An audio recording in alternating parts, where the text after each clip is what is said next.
یہ ماہ مبارک خاص کر سرکار سیدنا امام جعفر صادق رضی اللہ تعالی عنہ وارضہ عنا کی یاد ہمیں دلاتا ہے اور آپ کی نسبتوں کے فیضان سے استفادہ کرنے اور مستفیض ہونے کا یہ عظیم موقع ہے۔ سرکار سیدنا امام جعفر صادق رضی اللہ تعالیٰ عنہ وارضہ عنا یہ حضور آقا کریم صلی اللہ علیہ وآلہ وسلم کی طیب و طاہر اور پاک نسل کریم کا حصہ ہے۔ حضور آقا کریم صلی اللہ علیہ وآلہ وسلم کی شہزادی حضرت سرکار سیدتنا فاطمہ زہرا سلام اللہ علیہا ورضی اللہ عنہا اور آپ کے صاحبزادے سرکار سیدنا امام حسین رضی اللہ تعالی عنہ اور آپ کے صاحبزادے سرکار سیدنا امام زین العابدین اور آپ کے صاحبزادے سرکار سیدنا امام محمد الباقر اور آپ کے صاحبزادے سرکار سیدنا امام جعفر الصادق، یعنی سرکار سیدنا امام جعفر صادق یہ سرکار سیدنا امام زین العابدین کے پوتے ہیں۔ حضرت سرکار سیدنا امام جعفر صادق رضی اللہ تعالی عنہ یہ سن 80 ہجری میں آپ کی ولادت ہوئی، سن 80 ہجری میں، اور سن 148 ہجری میں آپ کا وصال ہوا، یعنی تقریباً کل 68 سال کی عمر آپ نے پائی۔ ان 68 سالوں میں آپ نے اسلامی خلافت کے اور اسلامی امارت کے دو دور دیکھے، بنو امیہ کا دور بھی دیکھا اور بنو عباس کا دور بھی دیکھا، یعنی اموی خلافت کے دور میں بھی اور عباسی خلافت کے دور میں بھی آپ نے زندگی گزاری۔ تقریباً 10 خلفائے بنو امیہ اور 2 خلفائے بنی عباس کے زمانوں کو آپ کی زندگی نے احاطہ کیا۔ آپ کی شان و عظمت نسب کے حوالے سے اور نسل رسول کے حوالے سے اتنی عظیم، اتنی بے مثال ہے کہ اس میں کسی گفتگو کی گنجائش ہی نہیں۔ آپ کا مقام اور آپ کا مرتبہ یہ ہے کہ نسبی شرافت کے ساتھ ساتھ آپ علم اور معرفت کے میدان میں بھی امامت کے مقام پر فائز نظر آتے ہیں، اور ہمیں کیا نظر آتے ہیں اور ہم کیا دیکھیں گے اور ہماری کیا نظر ہے، یہ وہ بھی انہیں علم و معرفت میں اپنا امام مانتے ہیں جنہیں زمانہ اپنا امام مانتا ہے۔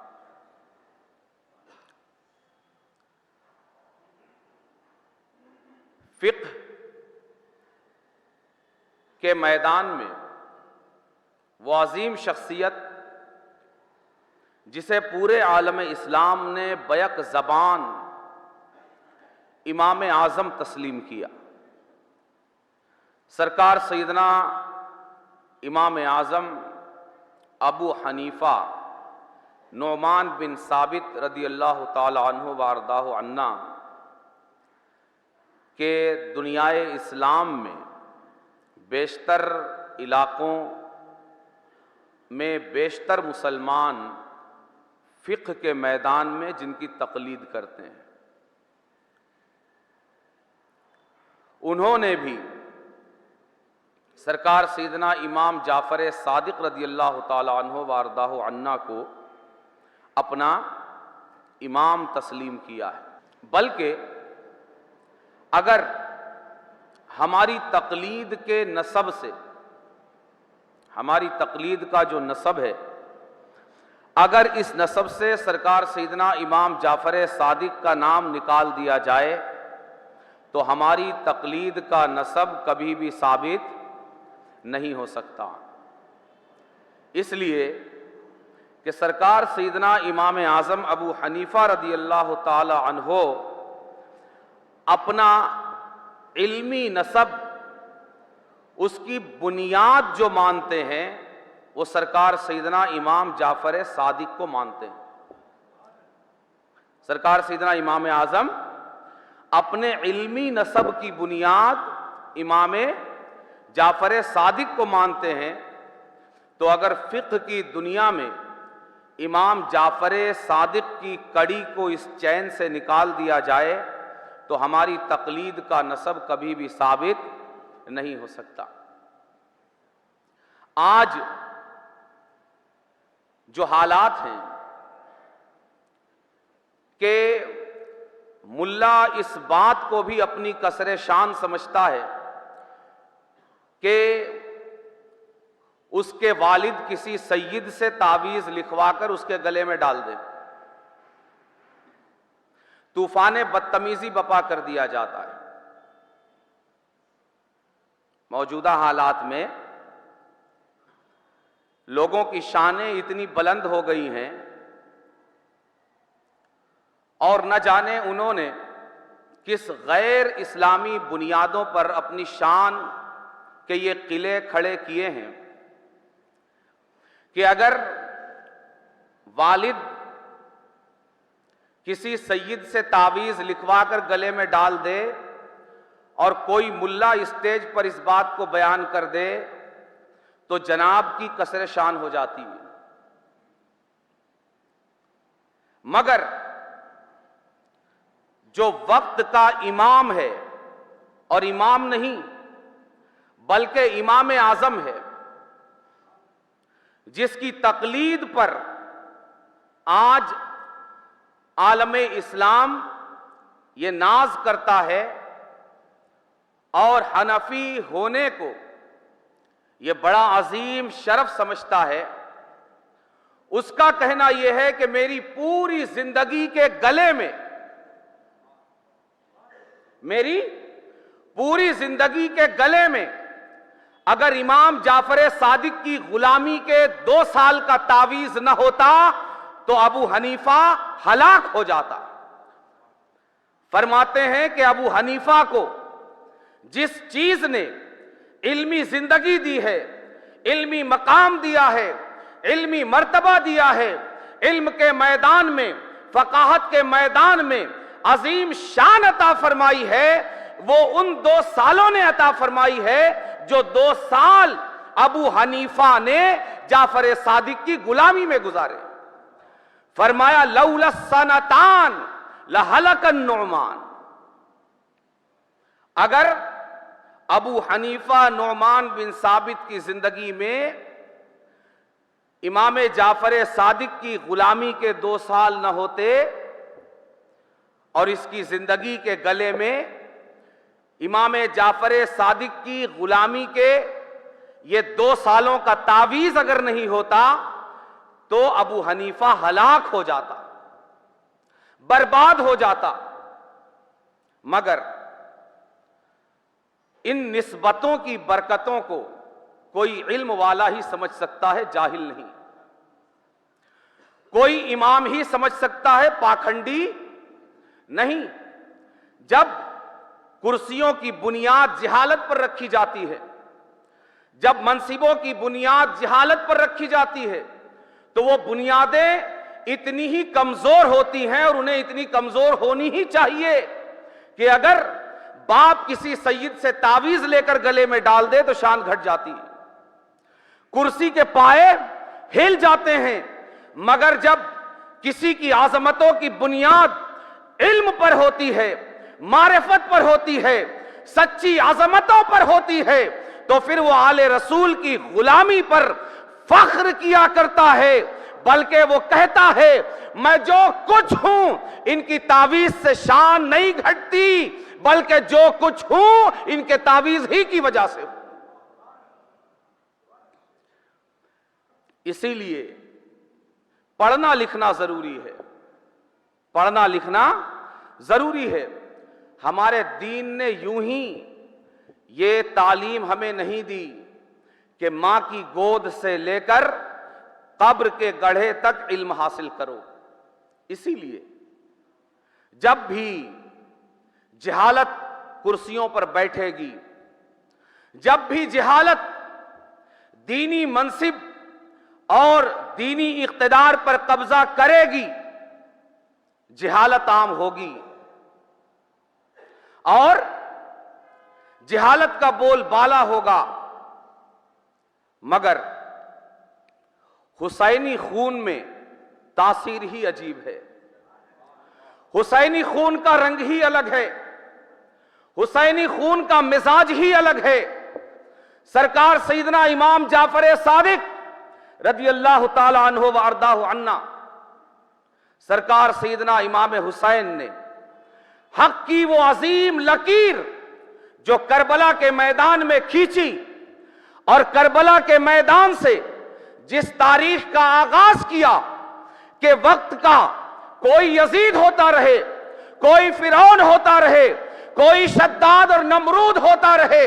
مگر رسول کی اولاد اس کے آگے اپنا سر تسلیم خم نہیں کر سکتی۔ جان کا نذرانہ تو رب کے حضور پیش کر سکتی ہے، مگر باطل کے ہاتھ میں ہاتھ نہیں دے سکتی۔ کسی نااہل کو اہل تسلیم نہیں کر سکتی، کسی جاہل کو عالم تسلیم نہیں کر سکتی، کسی باجی کو قاضی تسلیم نہیں کر سکتی۔ یہ رسم اور یہ بنیاد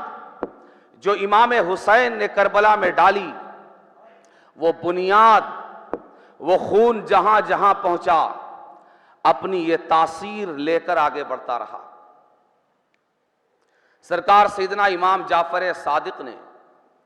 اموی اور عباسی دور کے تقریباً 12 خلفاء کی زندگی اور 12 امیروں کی زندگی آپ نے پائی،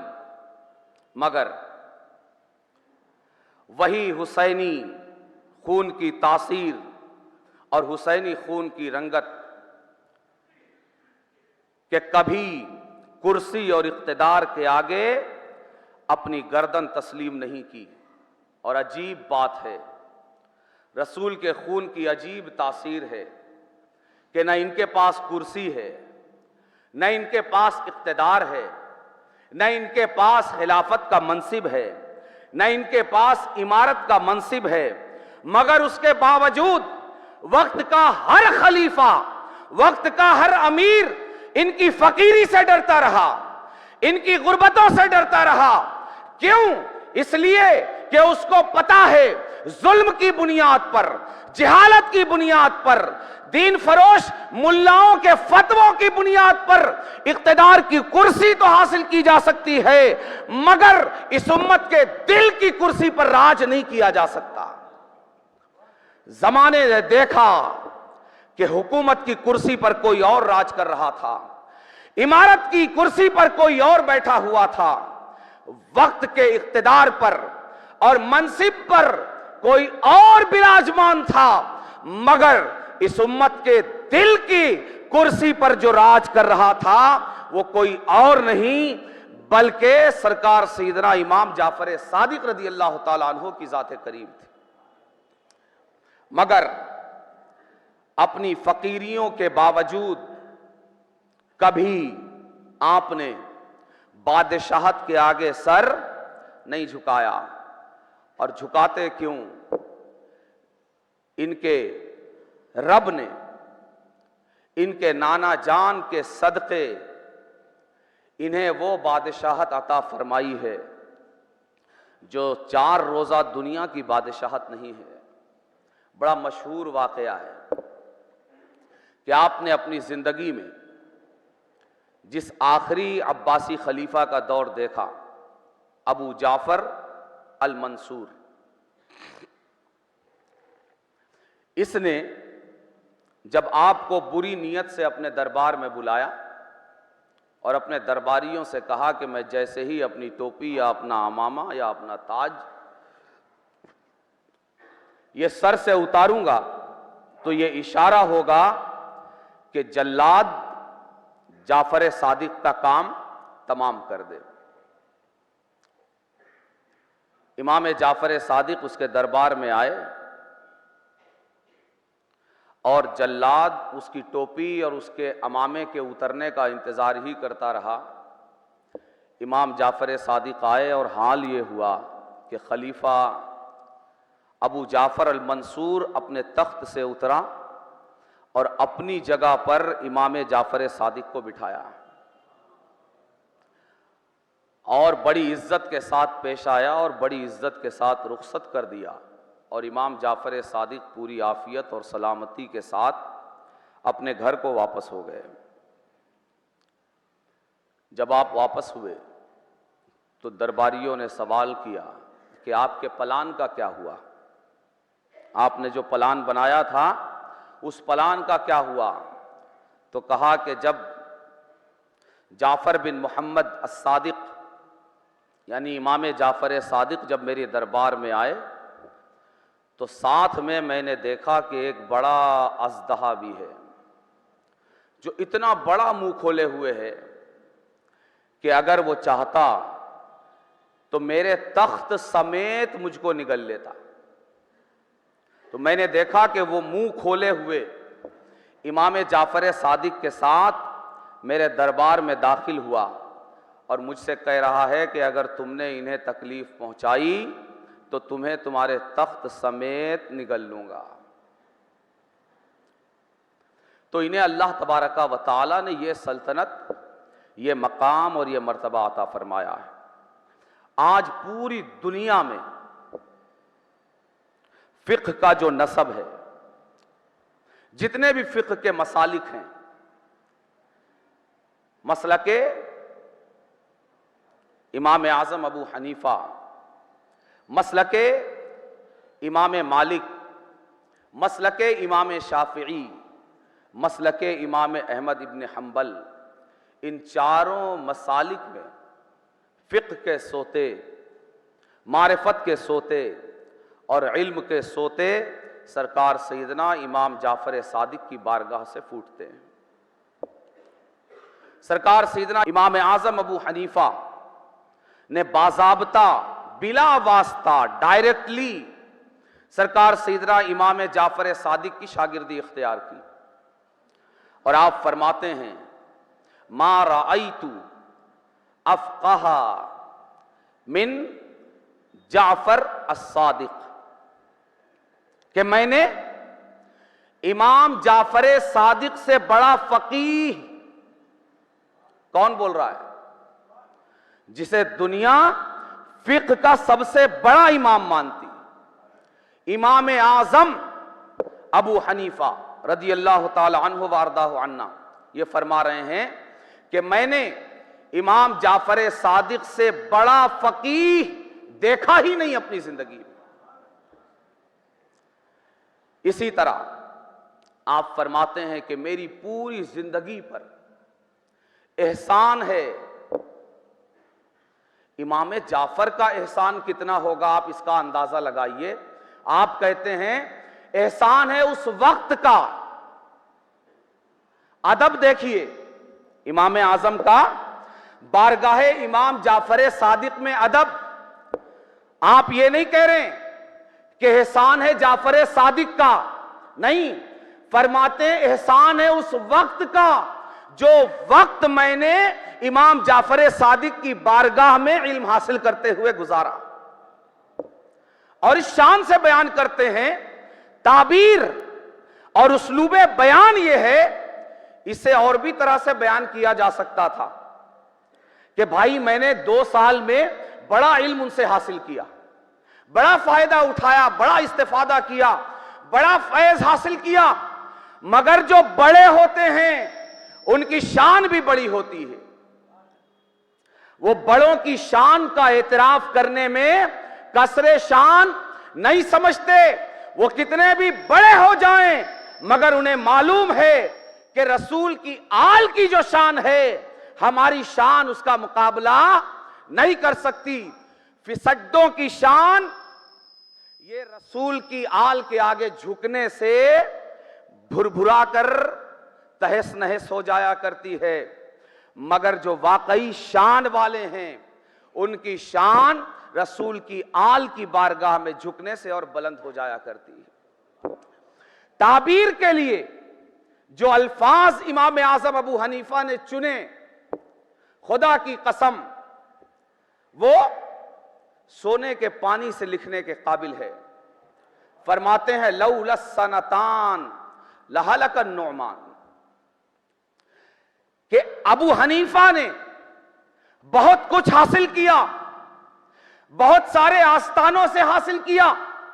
بہت سارے مراکز اور منابع علم سے حاصل کیا، مگر امام جعفر صادق کی بارگاہ میں جو 2 سال گزارے ہیں وہ اتنے قیمتی ہیں کہ ابو حنیفہ کی پوری زندگی پر بھاری ہیں، اور اتنے بھاری ہیں کہ اگر ان 2 سالوں کو ابو حنیفہ کی زندگی سے نکال دیا جائے تو ابو حنیفہ کا وجود بچتا ہی نہیں۔ لولا السنتان لہلک النعمان، اگر بارگاہ امام جعفر صادق کی غلامی کے 2 سال نہ ہوں تو ابو حنیفہ کا نام و نشان تک نہ ہو۔ یعنی آج تک اور قیامت تک جو حنفی فیض، حنفی فقاہت اور حنفی علم کا چرچا ہے اور انشاءاللہ قیامت تک رہے گا، بہت سارے امام ہوئے، فقہ کے بہت سارے امام ہوئے، یہ ہم اور آپ صرف 4 اماموں کو جانتے ہیں، ایسے 80 مجتہدین ہوئے کہ جن میں سے ہر ایک اس مقام پر فائز تھا کہ دنیا ان کے فقہ کی تقلید کرتی، مگر قربان جائیے فیض امام جعفر صادق پر کہ جب ابو حنیفہ نے اپنے وجود کو پوری طرح لا کر امام جعفر صادق کے قدموں میں قربان کر دیا کہ حضور اگر آپ کے قدموں کا فیض نہ ہوتا تو ابو حنیفہ امام اعظم نہ بن سکتا، تو رب نے امام اعظم کو وہ مقام عطا فرمایا کہ بے شمار ائمہ مجتہدین کے درمیان وہ شان امام اعظم کو ملی کہ سب، کوئی امام مالک ہوا، کوئی امام شافعی ہوا، کوئی امام احمد ابن حنبل ہوا، مگر ابو حنیفہ امام ابو حنیفہ نہیں بلکہ رب نے انہیں امام اعظم بنا دیا۔ اور ان کے علم کے، ان کی فقاہت کے وہ چرچے دنیا میں رکھ دیے کہ قیامت تک دنیا اسلام کا بڑا حصہ اپنے آپ کو امام اعظم ابو حنیفہ کے ساتھ منسوب کر کے حنفی کہلانے میں فخر محسوس کرے گا۔ دوستوں، یہ اللہ کے رسول صلی اللہ علیہ وآلہ وسلم کی آل کی نسبت ہے کہ جو ان سے فخر محسوس کرتا ہے جڑ کر ناز محسوس کرتا ہے وہ وقت کا امام اعظم بنتا ہے، اور جو جاہل ہوتے ہیں وہ ان کے ہاتھ کی تعویذ پہننا بھی اپنے لیے عار اور کسر شان سمجھتے ہیں۔ فیصلہ آپ کے ہاتھ میں ہے کہ آج کے کسی پاجی کی روش پر چلنا ہے یا امام اعظم ابو حنیفہ کی روش پر چلنا ہے۔ آپ کو 1500 سال پرانی تاریخ پر عمل کرنا ہے یا آج کے دین فروش ملاؤں کے دیے ہوئے نئے دین پر عمل کرنا ہے؟ فیصلہ آپ کے ہاتھ میں۔